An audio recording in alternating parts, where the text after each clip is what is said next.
అంతా సంతోషంగా ఉంది. జగన్ టైంలో రైతులు దగా పట్టారు. అదే మేము వచ్చిన దగ్గర నుంచి రైతులందరికీ సంతోషపరుస్తున్నామని ఒక పక్కన చంద్రబాబు గారు పదే పదే చెప్తుంటే, ఆ బాబు గారిని బాగా మోసేటటువంటి ఈనాడు జ్యోతిల్లోనే ఇప్పుడు వ్యవసాయానికి సంబంధించినటువంటి వార్తలు అనేక నెగెటివ్ వస్తుంటాయి. కాకపోతే ఒకరోజు వేసేసి వదిలేస్తారు. ఎందుకంటే మేము కూడా జర్నలిజం విలువలు పాటిస్తున్నామని చెప్పడానికి చేస్తుంటారు.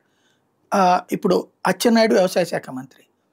ఆయనది తప్ప, లేకపోతే బాబు గారిది తప్ప, లేదా వ్యవసాయ శాఖ అధికారులది తప్ప?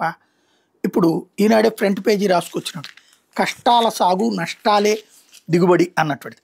మొక్కజొన్న రైతులు నష్టాల పాలవుతున్నారు. క్వింటా 2400 వరకు కొన్న వ్యాపారులు ఉన్నట్టుండి ధరల్లో కోత పెట్టారు. క్వింటాలకు 1400 నుంచి 1700 ఇస్తున్నారు.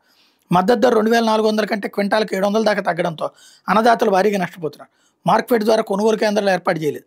ఆర్థిక శాఖ నుండి అనుమతి రాకపోవడమే దీనికి కారణం.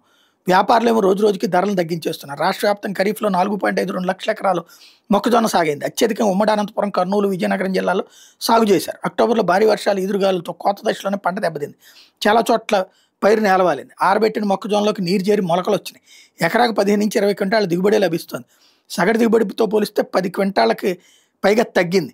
మరోవైపున వీళ్ళు ఏడుబిచ్చుకు తింటున్నారు. ఎకరాకు 15,000 చొప్పున కలుగు తీసుకుని 3 ఎకరాల్లో మొక్కజొన్న సాగు చేశా. తుఫాను ప్రభావంతో కొంత ఆలస్యమైంది. తడవడంతో కోతకి అదనంగా ఎకరాకు 3,500 వరకు ఖర్చు అయింది. పెట్టుబడి కూడా వచ్చేలా లేదు. మరో 3 ఎకరాల్లో పంట వేసిన మొలకే రాలేదు. ఇది ఓ రైతుకు సంబంధించినటువంటి స్టేట్మెంట్. ఎక్కడ తప్పు జరుగుతుంది?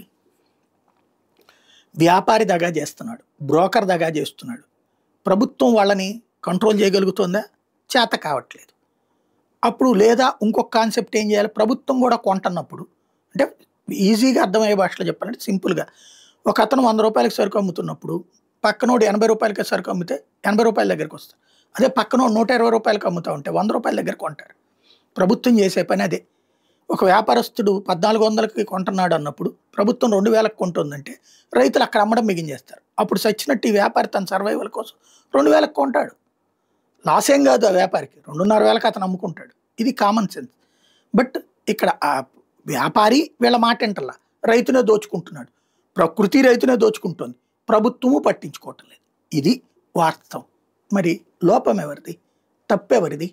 బాధ్యత ఎవరిది? ఇవాళ ఈ వ్యవసాయం గురించి రాశారు, పొగాకోళ్ళ గురించి రాశారు, అప్పుడు ఉల్లి గురించి రాశారు, టమోటా గురించి రాశారు. ఎవరికి పరిష్కారం అయింది? మరి ఎలా సంతోషంగా ఉంటారు? అదే అర్థం కాని ప్రశ్న.